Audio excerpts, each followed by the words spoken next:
Hi folks, you've Tacitus today. Tacitus today, your pushback channel, and thank you for joining this audio live stream. In this essay, I'd like to talk about why so many women, middle-aged and particularly young women, are fanatic supporters of mass migration, of bringing out young, illiterate peasant men from the third world and bringing them into the West, and they're refugees welcome, migrants welcome, this asylum seekers welcome, and so on and so forth.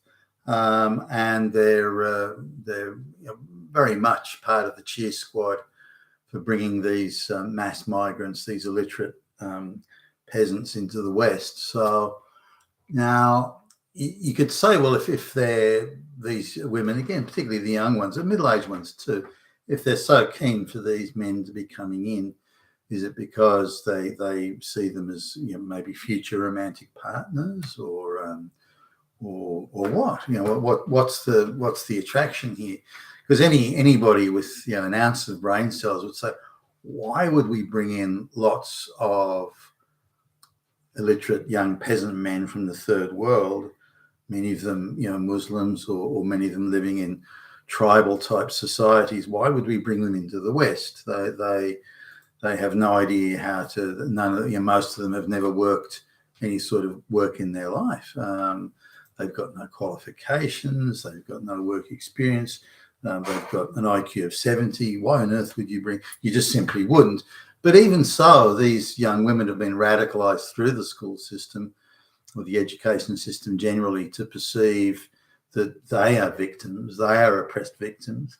And the people, the third world, brown and black peasants, they are also oppressed victims. So we have common cause to fight back against the evil capitalist Nazi oppressor, and therefore we are victims together. And this would appear to be the glue that binds them, the common sense of victimhood, and particularly the common sense of who the oppressor is, and the need to oppose the oppressor in any and all ways without any sort of particular reason or rationale. So you have all sorts of things like that say, well, I'm not really shoplifting or stealing from the shop. I'm fighting back against the capitalist. That's what I'm doing. It's not really stealing. It's just fighting back against capitalism. So supporting mass migration that's fighting back against white supremacy, for example. So why are you supporting mass migration? Well, not really. We're fighting white supremacy. And this then gives them the sense of, well, I'm justified in doing this. I'm morally pure because I'm fighting back against the man and the white guy and colonialism and slavery around it. All sorts of radical notions that they've got in their head that bear no resemblance to any facts or reality. So that's, I think, the glue that binds it. Now, nonetheless, though, you'd say, well, if these young women are so in favour of, or these women generally are so in favour of mass migration, there must be something in it for them, in some sort of practical way.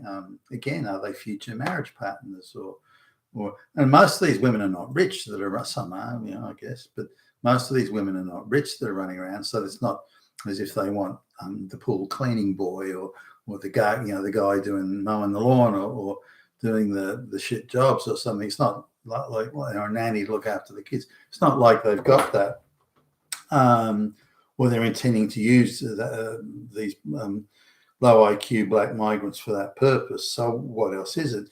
So if you look at these statistics for, say, intermarriage, this is white women marrying the black brown guys.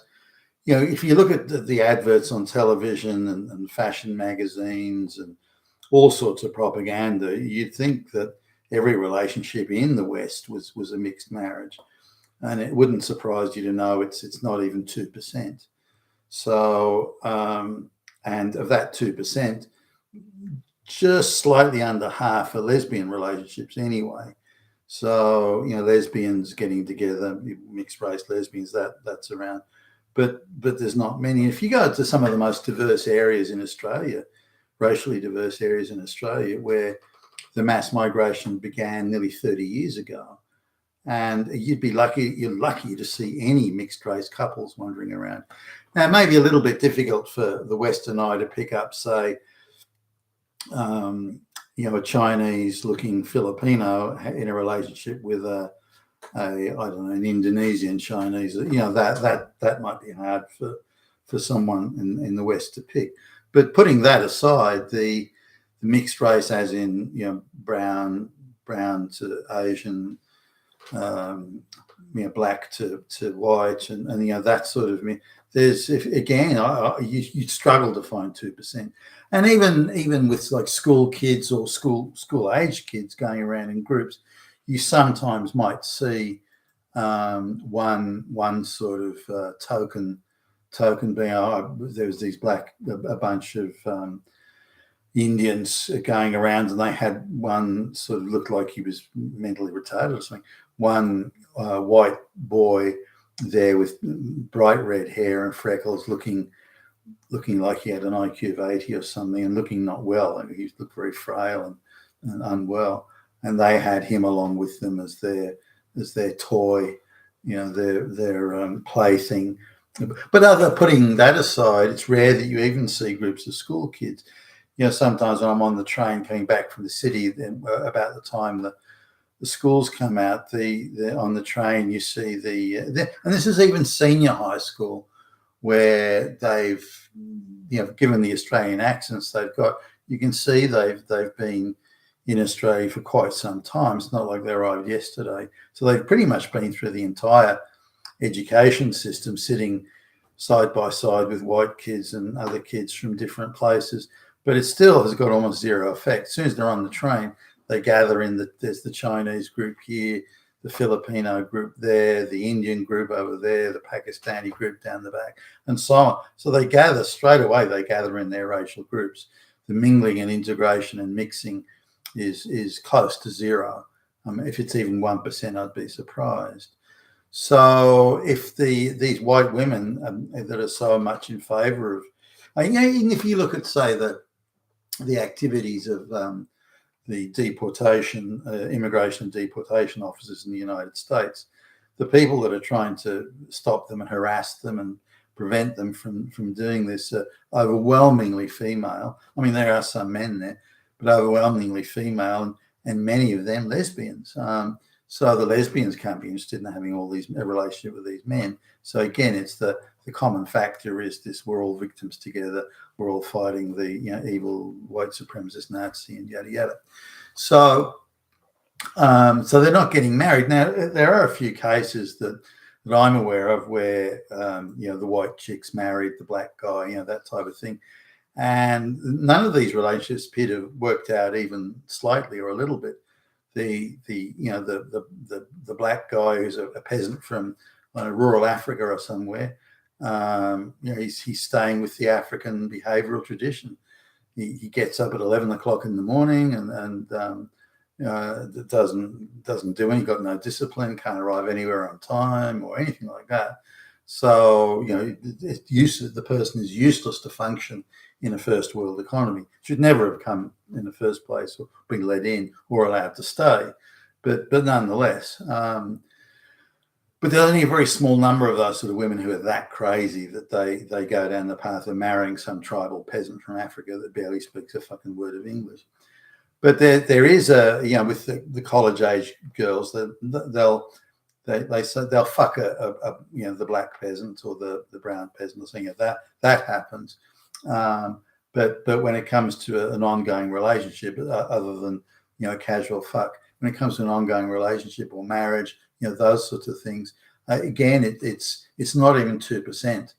That so the same, assuming they're straight and not lesbians, the same girls, college age girls, or even older women, middle aged women that are out there screaming, save the low IQ illiterate peasant or something, that type of stuff. They're not having anything to do with them outside of the parading and the posturing and the venting and so on. They're not having anything to do with these people. They don't want anything to do with them. And as one guy who's very very strongly in favour of mass migration of brown and black peasants into Australia, as driving along in the car. He's quite a well-to-do guy driving along in the car, and he was quite emphatic about he wanted this. And then he turned to me as if to make sure I understood. He said, "But I don't want those people anywhere near me. I don't want them in my area. I don't want them, in being anywhere near my kids or my wife. I don't want that. And they can stay over there and well out of my way. But when I want the pool cleaned or the lawn mowed or the shit shoveled, then I want one of them to come and do it, and I don't want to have to wait around. That's what I want them for." So it's very clear that the wealthy just want pool boys and the like, whereas the other people, the young women, are simply in it for some sort of vague, hazy ideological reasons of which they don't clearly understand anyway. But none of these groups that are so in favour of bringing in these mass migrant brown or black people, none of them really want anything to do with these people. They don't want to hang around them. They don't want to be socially interacting with them. They don't want them anywhere near where they are. They don't want to marry them or have long ongoing relationships with them. And you get a small subset of college kid girls that just want to fuck the black guys. But that's it. That's as far as it goes. And this is an odd sort of thing that so many women who are in favour of the mass migration in reality don't want anything to do with these brown and black men on any ongoing basis. Very strange. You've been Tacitus today, your Pushback channel. Thank you for listening.